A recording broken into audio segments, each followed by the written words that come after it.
Bismillahirrahmanirrahim. Assalamualaikum warahmatullahi wabarakatuh. Apa kabar teman-teman semua? Di video kali ini saya akan menjelaskan ke teman-teman semua bagaimana proses dan juga syarat untuk bisa bekerja di Korea ini, teman-teman. Syarat yang harus teman-teman ketahui yang pertama adalah usia. Usia minimal untuk bisa bekerja di Korea adalah 18 tahun dan maksimal 39 tahun, teman-teman. Yang kedua, pendidikan. Pendidikan minimal untuk bisa bekerja di Korea adalah SLTP atau sederajat. Kemudian yang ketiga, tidak buta warna. Yang keempat, tidak cacat jari atau amputasi. Kemudian yang kelima, tidak pernah dideportasi dari negara Korea atau mempunyai catatan deportasi dari negara Korea, teman-teman. Yang keenam, tidak sedang dicekal untuk bepergian ke luar negeri. Yang ketujuh, tidak pernah dihukum penjara atau hukuman yang lebih berat. Nanti kaitannya saat pembikinan SKCK, teman-teman. Kemudian yang kedelapan, tidak pernah mempunyai riwayat penyakit kronis atau penyakit menular. Nanti kaitannya saat medical check up, teman-teman. Nah, jika persyaratan itu sudah terpenuhi, kemudian kita lanjut ke prosesnya. Prosesnya adalah teman-teman harus belajar bahasa Korea. Belajar bahasa Korea itu bisa di LPK atau lembaga kursus bahasa Korea di tempat teman-teman tinggal, yang terdekat ya, di tempat teman-teman tinggal. Nah, setelah teman-teman bisa bahasa Korea, teman-teman ikut ujian EPS Topik atau Employment Permit System yang biasanya diadakan 1 tahun sekali, teman-teman. Tapi itu juga tidak pasti ya.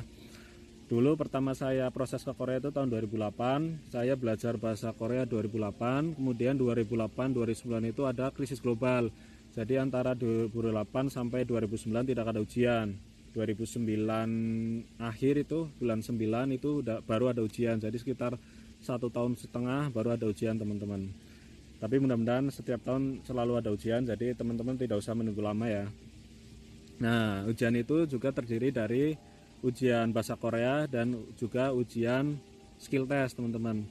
Ujian bahasa Korea itu terdiri dari listening, reading 25 soal dan listening 25 soal, teman-teman. Kalau ujian bahasa Korea ini sudah lulus, teman-teman bisa mengikuti ujian selanjutnya yaitu skill test. Skill test juga harus lulus, teman-teman. Kalau ujian bahasa Korea lulus, kemudian skill test tidak lulus, maka dianggap tidak lulus semua. Teman-teman tidak bisa mengikuti proses selanjutnya. Tapi jika semuanya lulus, teman-teman bisa proses ke tahap selanjutnya. Kemudian tahapnya apa? Tahapnya adalah sending data. Sending data ini teman-teman bisa cek di websitenya BNP2TKI, yaitu www.bnp2tki.go.id. Di sana semua prosesnya akan diumumkan di website itu, teman-teman. Dan jika sending data itu sudah selesai dan data kita sudah ada di Korea, maka kita tinggal menunggu kontrak kerja dari Korea turun, teman-teman. Biasanya ada yang cepat, ada yang lama. Nah, jika dalam 1 tahun dari masa sending sampai 1 tahun itu tidak ada kontrak kerja turun, teman-teman harus sending ulang lagi, teman-teman. Dan sertifikat bahasa Korea itu hanya berlaku 2 tahun. Jadi jika selama 2 tahun itu teman-teman tidak mendapatkan kontrak kerja, teman-teman harus ikut ujian bahasa Korea lagi, teman-teman. Tapi mudah-mudahan semuanya diberi kemudahan, tidak usah menunggu lama, bisa cepat berangkat ke Korea ini ya. Dan jika sudah kontrak kerja turun, teman-teman nanti harus ikut prelim. Prelim itu biasanya ada di Ciracas, atau jika pesertanya banyak akan dibagi ke wilayah masing-masing, teman-teman.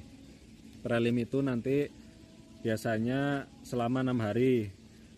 Kegiatannya apa di sana? Di sana biasanya nanti medical check up, kemudian di sana juga ada pengenalan budaya Korea, kemudian ada pengetahuan tentang keselamatan kerja dan juga keimigrasian.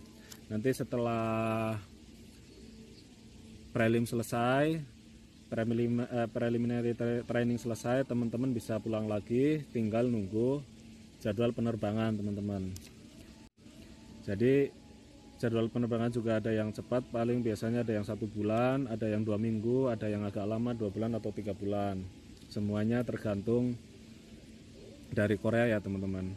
Nah setelah ada panggilan terbang, teman-teman datang lagi ke Ciracas, ke gedung KITC. Di sana nanti teman-teman akan terbang dengan rombongan atau teman-teman yang lain yang juga jadwal penerbangannya sama di hari itu teman-teman. Kemudian setelah sampai di Korea, kegiatannya apa? Setelah sampai di Korea nanti teman-teman akan di training lagi selama 3 hari, namanya di gedung KBIZ. Di sana juga hampir kegiatannya sama seperti di saat preliminary training, seperti medical check up lagi. Nah saat medical check up di Korea juga teman-teman harus fit dan sehat ya. Jadi kalau ternyata pas medical ada penyakit menular atau penyakit berbahaya, bisa juga dideportasi teman-teman. Jadi teman-teman saat terbang ke Korea diusahakan sehat, tidak ada penyakit menular, tidak sedang ada penyakit kronis teman-teman. Nanti setelah di training selama 3 hari, hari ketiga nanti dijemput oleh pihak pengguna atau dalam bahasa Koreanya sajangnya masing-masing, nanti akan dijemput kemudian diantar ke tempat kerjanya masing-masing teman-teman. Jadi seperti itu tadi kurang lebihnya syarat dan proses dari awal sampai kita terbang ke Korea teman-teman. Biasanya ada yang cepat, ada yang lambat, tapi itu juga tergantung dari nasib teman-teman ya teman-teman. Ada yang nasibnya baik, prosesnya cepat, ada juga yang proses lama. Tapi mudah-mudahan semuanya diberi kemudahan. Yang ingin bekerja di Korea cepat berangkat ke Korea, ujiannya lulus, semua diberi kemudahan semuanya ya teman-teman. Oke, jadi nanti kalau ada pertanyaan atau penjelasan saya kurang lengkap, teman-teman bisa tulis di kolom komentar, nanti akan saya jelaskan sebisa saya teman-teman. Terima kasih yang sudah menonton sampai akhir, terima kasih yang sudah like, komen, dan subscribe. Wassalamualaikum warahmatullahi wabarakatuh.